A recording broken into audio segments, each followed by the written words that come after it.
Bienvenidos. Comenzaremos el desarrollo de las unidades correspondientes a juicio ordinario y juicio sumario.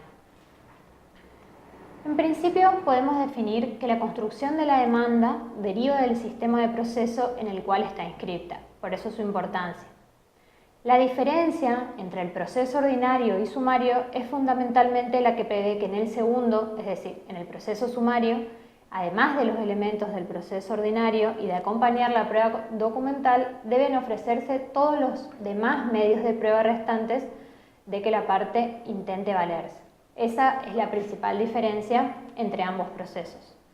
Ahora bien, nuestro Código Procesal Civil y Comercial de la provincia del Chaco estableció ya el principio general, en este sentido en el artículo 323. Todas las contiendas judiciales que no tuvieran señalada una tramitación especial serán ventiladas en juicio sumario, salvo cuando este código autorice al juez a determinar la clase de proceso aplicable. En este sentido es importante destacar que desaparece como tal el proceso ordinario y se convierte en regla el proceso sumario en nuestra provincia. Cuando las leyes especiales remitan al juicio o proceso ordinario, se entenderá que el litigio tramitará conforme el procedimiento del juicio sumario. Se trata de una norma compleja que determina diversas soluciones a distintas cuestiones.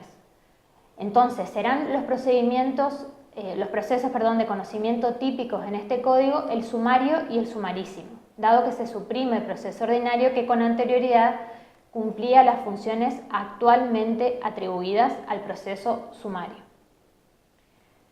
Algunas pautas para determinar el tipo de proceso aplicable a una situación determinada. En primer lugar, es importante definir si la situación está alcanzada por algún proceso especial. De no ser así, es importante averiguar si se encuentra en alguna de las hipótesis previstas para el proceso monitorio.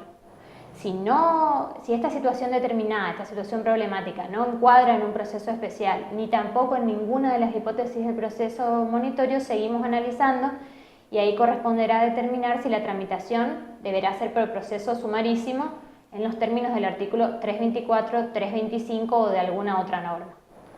Ahora bien, si se tratare de cuestión sobre derechos no apreciables en dinero, en ese caso el tipo de proceso será determinado por el juez. Si existieran dudas sobre el valor reclamado y no correspondiera el proceso sumarísimo o un proceso especial, también en ese supuesto será el juez quien lo fije. Otra cosa que hay que también tener en cuenta es si el código autoriza al juez para determinar el proceso aplicable, en cuyo caso el ejercicio de tal facultad surgirá el proceso. Finalmente, no existiendo razón de las enumeradas en los casos mencionados, corresponderá el trámite del proceso sumario. Dicho esto, comenzaremos a ver algunos ejemplos prácticos de diferentes tipos de demanda. El primero de ellos es la demanda por cobro de pesos. Ya en unidades anteriores estuvimos viendo cómo hacer la presentación y la personería en los casos de los escritos de demanda. Ahora bien, en el caso de demanda por cobro de pesos específicamente, en el objeto se determinará, por ejemplo, que la presente demanda tiene por objeto el reclamo de la suma de pesos X como saldo del precio de la venta de la propiedad del inmueble de la calle X con más sus intereses conforme a la liquidación que se realiza seguidamente. Entonces, luego del acápite de los hechos, del objeto, específicamente se empezarán a describir los hechos. Por darles un ejemplo, en fecha tal se celebró entre las partes el contrato de compraventa del inmueble mencionado en el párrafo precedente, instrumentado por escritura pública número X, labrada ante el escribano de esta ciudad. De conformidad con el mismo, la propiedad se vendía en la suma de pesos, abonándose en ese momento la suma de pesos y el saldo en 4 cuotas semestrales de pesos sin intereses. Si las mismas fueron abonadas en término, pactándose intereses compensatorios y punitorios en la cláusula conforme al porcentaje. La cláusula sexta dispone: el demandado recibió la posesión del inmueble y no abonó ninguna de las cuotas pactadas, pese a que se le intimó en cada uno de los casos, sumando incluso las cuotas anteriores por cartas documento número tal, tal y tal. Luego del acápite relativo a los hechos, es posible liquidar capital e intereses, por ejemplo, de esta manera. El reclamo de las intimaciones comprendía tanto la deuda como los intereses pactados en caso de atraso, tanto punitorios como compensatorios, en la proporción de tanto por ciento, lo que permite determinar prima facie que el monto hasta la fecha de esta demanda, sin perjuicio de su debida actualización a la fecha del efectivo pago, es tal. En consecuencia, se reclama un total de pesos a la fecha de la presente demanda con la debida actualización. Luego finalizamos con derecho y prueba. Finalmente, el petitorio. Ese sería el primer ejemplo de cobro de pesos. Ahora, retomando un poco lo que ya habrán visto en la materia de obligaciones, podemos traer a colación el artículo 730 del nuevo Código Civil y Comercial, que establece los efectos con relación al acreedor. La obligación da derecho al acreedor a, en primer lugar, emplear los medios legales para que el deudor le procure aquello a lo que sea obligado, es decir, el cumplimiento forzado de la prestación. Por ejemplo, la restitución de la cosa inmueble a su dueño mediante el desalojo. Otra opción es hacérselo procurar por otro a costa del deudor. En este caso es la obtención de la prestación a través de un tercero. Por ejemplo, si el deudor no entrega la cantidad de cosas prometidas, el acreedor puede adquirir la misma calidad y cantidad de cosas de un tercero y luego accionar en contra del deudor para repetir el precio pagado con más los daños y perjuicios si el incumplimiento fuera imputable al deudor. O finalmente, obtener del deudor las indemnizaciones correspondientes, es decir, el derecho a ser indemnizado. Si el incumplimiento absoluto o relativo fuera imputable al deudor y concurriera en los presupuestos de la responsabilidad civil, el acreedor podrá demandar, además, las indemnizaciones por los perjuicios que el incumplimiento le hubiese ocasionado.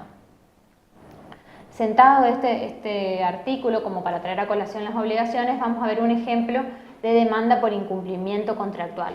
Iremos directamente al objeto porque, como ya repetí anteriormente, la primera parte de la presentación y de la personería ya la hemos visto anteriormente. Entonces, un ejemplo de objeto podría ser: vengo a promover juicio por incumplimiento contractual y daños y perjuicios por la suma de pesos X o lo que más o menos resulte de la prueba a producirse, con intereses y costas contra Constructora del Plata S.A. con domicilio en la calle tal, fundando en las razones de hecho y derecho que expondré. En los hechos, por ejemplo, el día X suscribí con la empresa Constructora del Plata un contrato de locación de obra, el cual adjunto. En virtud del mismo, la parte demandada se obligó a construir un terreno de propiedad de la actora, cito en una casa de las características del contrato que se acompaña. La casa a construir tendría como objeto fines de habitación y vivienda. De acuerdo al contrato, la obra debía finalizar el día tal, y si bien vencido el plazo se produjo la entrega de la misma, esta no cumplía con las calidades convenidas, por lo cual no podría utilizarse para el fin que se tuvo en mira al tiempo de la celebración de la locación. Se había convenido la realización de una casa de 2 plantas, la cual debería tener en total una superficie edificada de 10,5 metros de ancho por 20,5 metros, constando la misma de 3 habitaciones, una dependencia de servicio, una cocina, un living comedor, etc., cuyas medidas están especificadas en el plano adjunto. En cuanto a los materiales a utilizar, estos deberían ser de primera calidad y estaba la compra a cargo de la constructora, como se establece en el contrato también adjunto. Como pudo observarse, a la entrega de dicha obra, las condiciones pactadas en base a lo expuesto no se habían cumplido, puesto que la edificación constaba de 2 habitaciones en lugar de 3 que se habían convenido, el lavadero se encontraba unido a la cocina, las cañerías colocadas son de PVC en lugar de las de hidrobronce requeridas, y los artefactos de cocina no eran de primera sino de segunda calidad. En consecuencia, se le envió carta documento el día tal a la empresa Constructora del Plata S.A., intimándola a presentarse a fin de subsanar las faltas cometidas en un plazo no mayor de 48 horas, pero el resultado fue negativo. De acuerdo a lo manifestado, inicio demanda por incumplimiento contractual y la indemnización de daños y perjuicios correspondientes, ya que no se contempló lo programado en el contrato, puesto que no existe identidad entre lo prometido y ejecutado, entendiendo este incumplimiento como responsabilidad del demandado. Entonces, sería a modo de ejemplo los hechos que podrían relatarse. Luego el derecho, la prueba, como ser acompañar la documental, ofrecer la pericial, la informativa, etc. Y finalmente el petitorio. Continuando con otros modelos posibles de demanda, podemos nombrar la reivindicación. También, para recordar y traer a colación un poco las características de esta acción, podemos decir que es la que puede iniciar el titular de un derecho real cuando ha sido desapoderado del objeto. Su objeto principal es la restitución de la cosa y su objeto accesorio la indemnización del daño.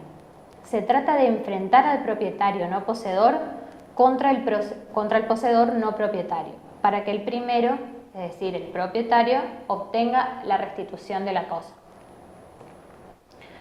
Bueno, ese fue un poco el concepto y ahora podemos nombrar este ejemplo. Promueve demanda por reivindicación, efectúa reserva por daños y perjuicios, señor juez, presentación, personería y el objeto. Que en legal tiempo y forma vengo a promover demanda por reivindicación contra la señora O.P. con domicilio en calle tal en relación al inmueble cito en, efectuando reserva de reclamar por los daños y perjuicios con costas a tenor de las consideraciones que paso a exponer. Hechos. También a modo de ejemplo, como para que tengan una idea, es transcripto a modo de ejemplo que tal como surge de la escritura de compraventa adjunta, soy titular registral del inmueble cito en calle tal, nomenclatura catastral, tal, circunscripción, sección, manzana, etc., que con motivo de un viaje por razones laborales me he ausentado de esta ciudad por 2 años. A mi regreso he tomado conocimiento que mi vecina, la señora O.P., había ocupado ilegítimamente la propiedad. La hoy accionada contaba con las llaves del inmueble, ya que durante mi ausencia le había encomendado que se quedase con las mismas ante cualquier eventualidad. Que he realizado numerosas tratativas a fin de obtener la restitución del inmueble, todas con resultado negativo, por lo que me veo obligado a acudir ante vuestra señoría a fin de obtener la reivindicación judicial de la cosa objeto de las presentes. Atento a la verosimilitud del derecho invocado en esta demanda, se solicita a vuestra señoría que después de trabar la litis se disponga la inmediata desocupación y entrega el inmueble a la actora, a tal fin, previo pago de la caución que vuestra señoría fije, se deja pedido libramiento del correspondiente mandamiento de lanzamiento, facultando al oficial de justicia que intervenga en la diligencia, allanar domicilios en caso de ser necesario, solicitar el auxilio de la fuerza pública, etc. Asimismo, reservo derechos de accionar penalmente y por los daños y perjuicios que su conducta me ocasionan con costas. La prueba, a fin de acreditar los extremos invocados, ofrezco la siguiente. Documental, la que se acompaña a saber título de propiedad.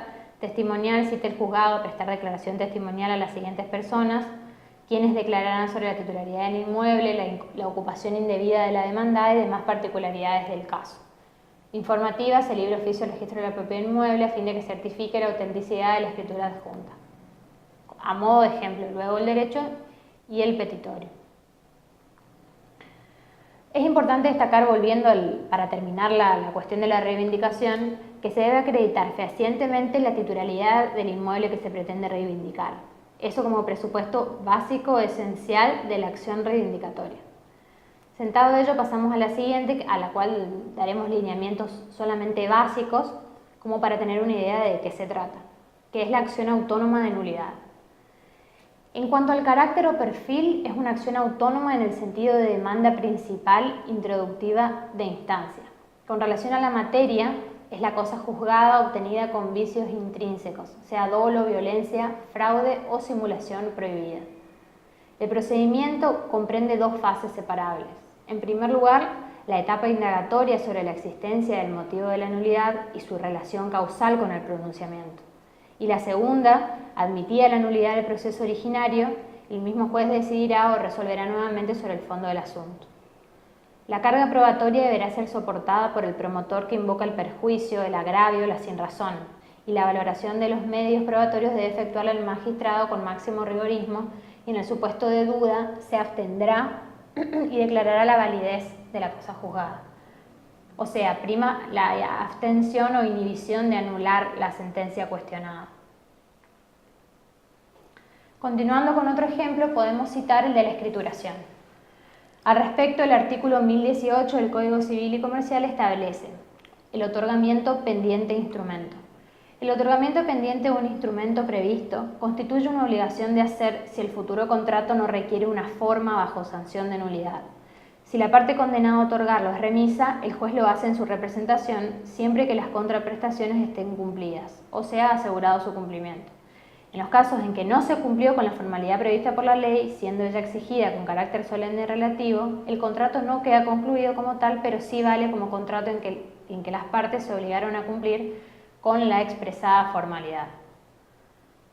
Acá tenemos otro ejemplo de una demanda por escrituración. que venimos en tiempo y forma a incoar demanda por escrituración contra todos domiciliados en la calle tal, piso, etcétera, de esta ciudad, de un lote de terreno ubicado en la localidad de tal, provincia. El mismo se encuentra designado en el plano como lote número tal de la manzana, etcétera, con una superficie total, siendo su nomenclatura catastral. Hechos. Con fecha X, el señor compró al señor X por boleto de compra-venta de fecha tal por intermedio de la firma un lote de terreno adjudicado a los mencionados precedentemente. Con fecha tal, formaliza la cesión del boleto de compra-venta a favor de la señora X, quien ostenta la posesión desde el año tal con todos los derechos y acciones posesorias y litigiosas que le corresponden o le pudieran corresponder sobre el inmueble supradenunciado, lo cual se acredita con la cesión que se acompaña. Dicha cesión se había realizado por el valor de pesos tal, suma que había sido totalmente cancelada mucho tiempo antes a la formalización de la mencionada cesión de derechos, sin tener el cedente nada más que reclamar. A pesar de encontrarse cancelado totalmente el saldo del precio, como se acredita con el certificado de cancelación de pago extendido por la citada, que adjunto se acompaña, y a pesar de las diligencias extrajudiciales realizadas previamente a la presentación de esta demanda, el lote en cuestión no ha podido ser escriturado hasta la fecha de interposición de la presente acción, razón por la cual vengo a interponer esta demanda por escrituración.